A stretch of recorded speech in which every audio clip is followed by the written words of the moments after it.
Let's go back and take another look at our type 2 errors, and particularly with a focus on how we might use this notion to help guide us towards sample sizes that we might select.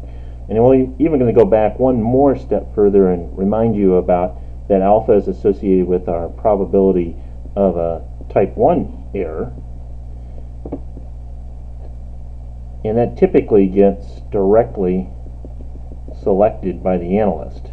That might be, as we've talked about, by convention in many ways, 10, 5, 1% values, very common, and 5% being perhaps one of the more common.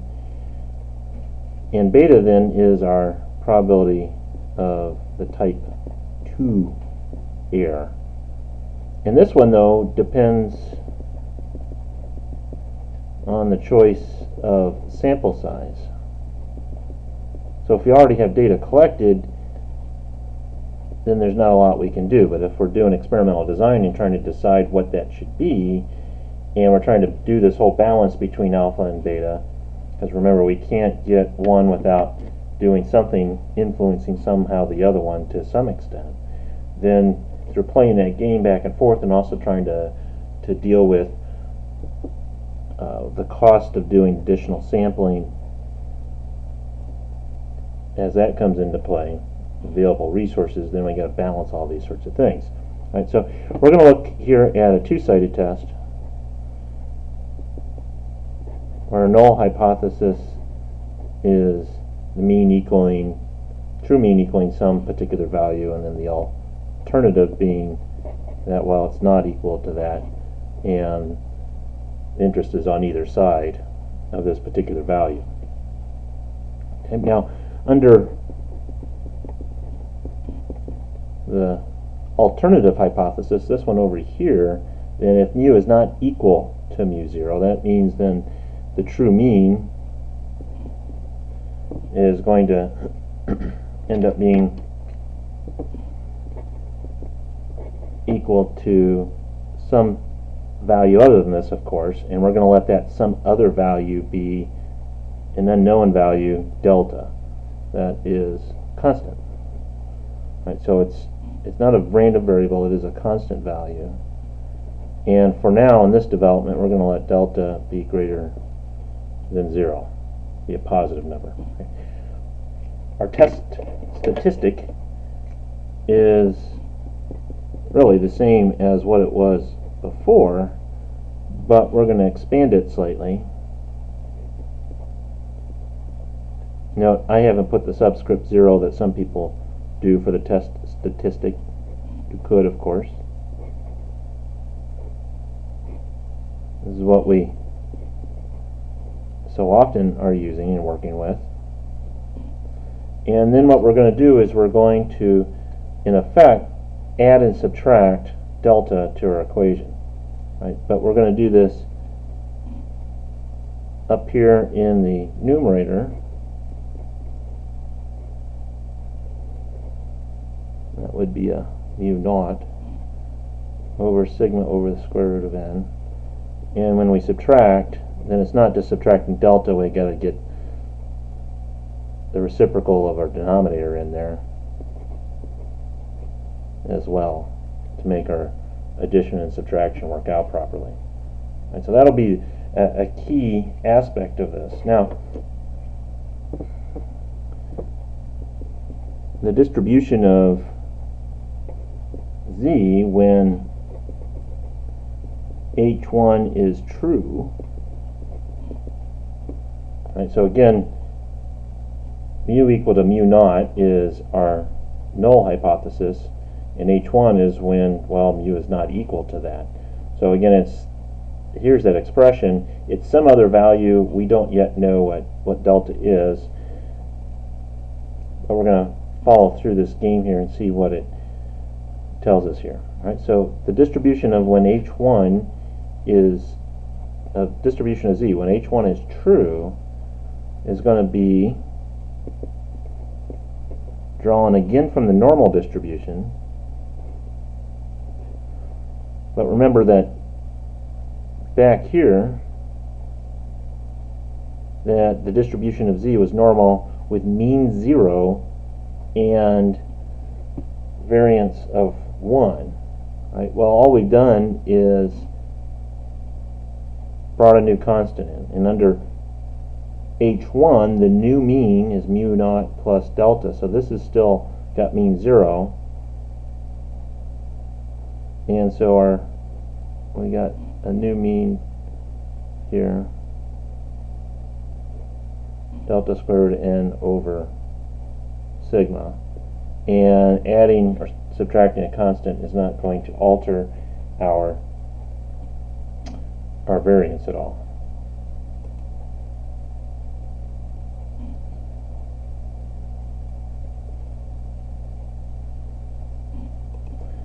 Now you, as well as I, might be a little confused about why do we have a minus sign here and we have one here, don't have one here, and wait a minute, well, because I made a mistake, right?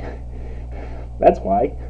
Because x bar minus mu naught plus delta, there's a minus sign there. That should have been a plus right there, and now we're consistent between those two. Okay, so this is our distribution when the alternative hypothesis is true. Now, the set of bell curves that you see down here are going to be plotted as a function of z. And this first one is, this red one here, is going to be the distribution of z under our null hypothesis. That is mu equal to mu 0. And that's just normal with 0 mean and a standard deviation of 1.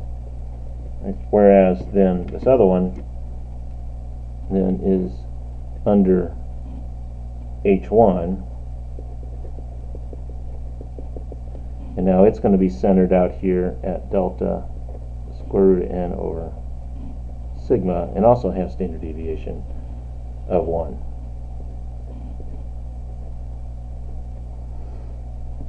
And let's point out a couple of critical kinds of things, and that is that when we were talking about alpha, we were talking about the probability associated with the alpha over 2 in either tail.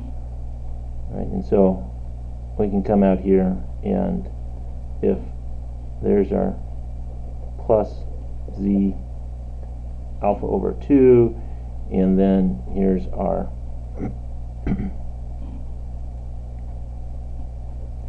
minus z alpha over 2 values. Right? We were playing around with that. Now, when we went to go talk about, and so your alpha over 2 is sitting out here, and your alpha over 2 is sitting out there.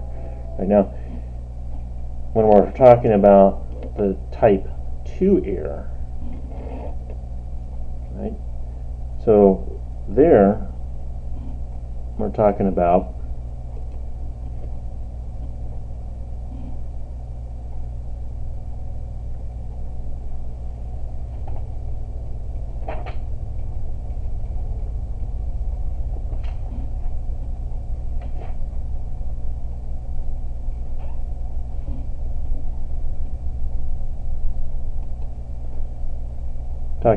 the probability that our null hypothesis is false, yet we failed to reject it. So, in other words, we're really under H1. And our interval that we were looking at, though, was associated way out in here. So this beta that we're after is shift colors here, let that stand out more. The beta that we're going to be after here is probability that now we're looking at our x bar that's coming at us being between z alpha over 2 minus delta square root n over sigma, and minus z alpha over 2 minus delta square root of n over 2.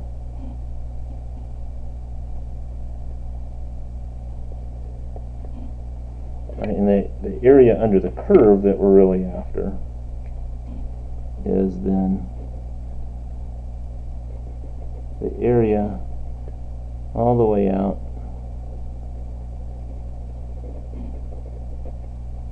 right there.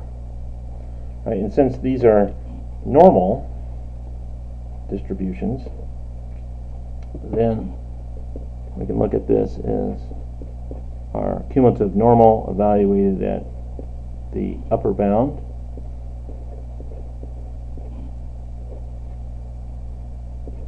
minus the cumulative normal associated with the lower bound.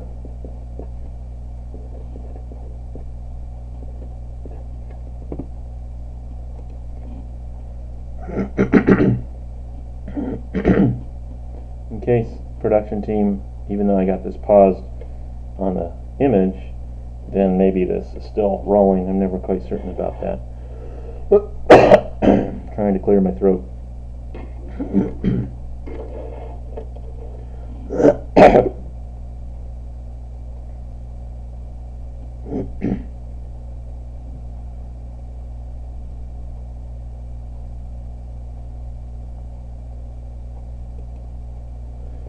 Note, if delta is 0, then that term goes away, that term goes away, and then these two curves are going to coincide, and then we're sitting right here in that central area, right?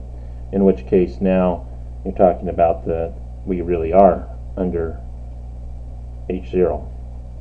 Okay? But we're looking at the case where we're not. And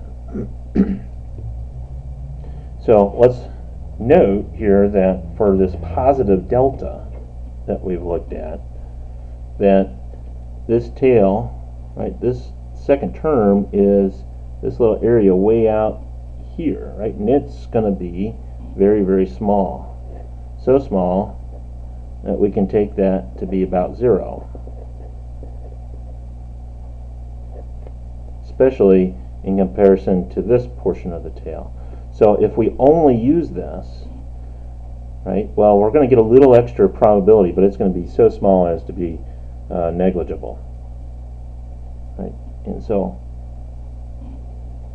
this is what we'll keep, is that little piece right there, and then it becomes, of course, an approximation.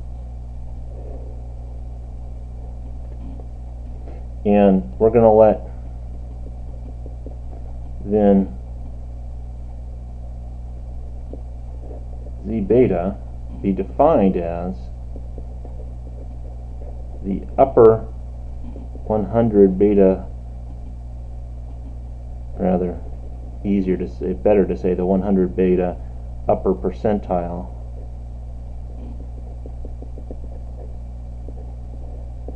of the cumulative normal. Right, now let me kind of get at that here a little bit. This is the lower part. This would be all of the upper part. Right? We're going to do this here because of keeping track of something, and that is that phi of z is related to 1 minus the phi of minus z because of the symmetry properties at work for the normal distribution. Right, so we're going to take advantage of the minus sign that's going to show up here in just a little bit. So if we let zeta b be the upper percentile, then beta will be equal to phi of minus z beta. Right? And we're going to take advantage then of these two being set equal to each other.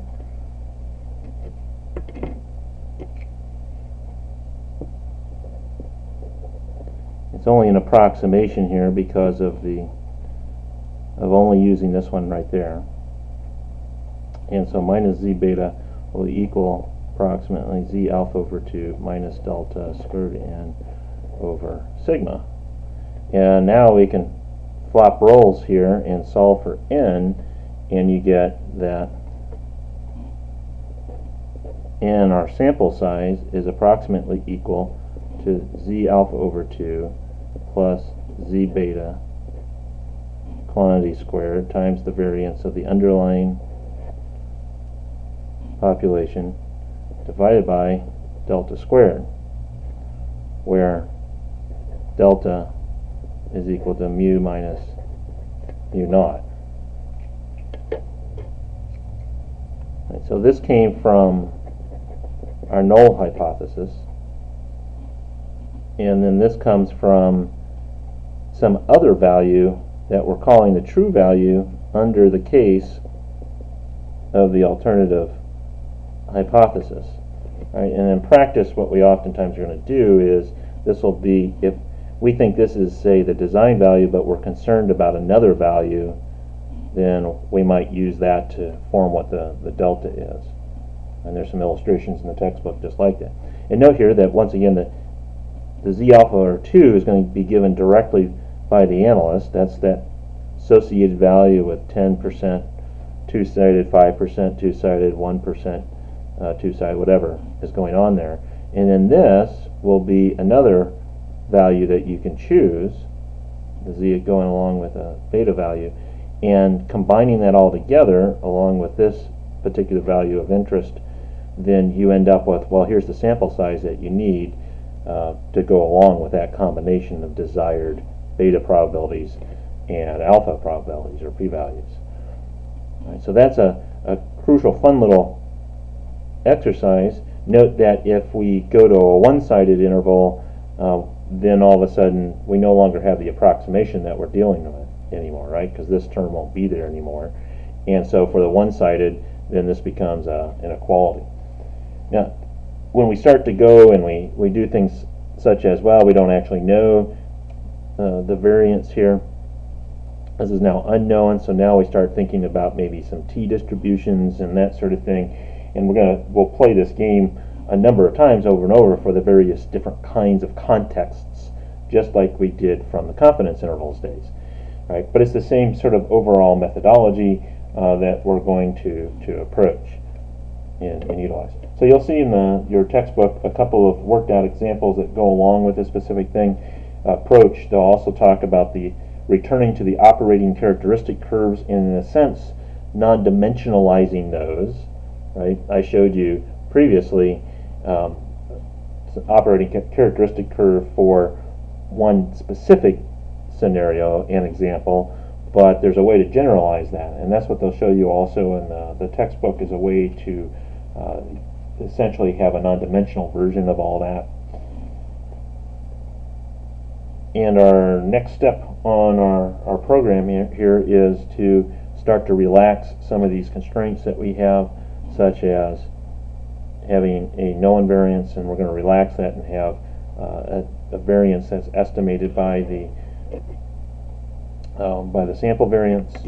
What does that do for our hypothesis test on mean? And then we'll also go further than that and start talking about our hypothesis testing for variances, and then we'll talk about population proportions, and then finally we'll take a big step out there and talk about the goodness of fit, which is all about how do we do something about is this the right distribution, but do it not in a purely subjective way, but having a more quantitative way to measure the goodness of a fit of a distribution model.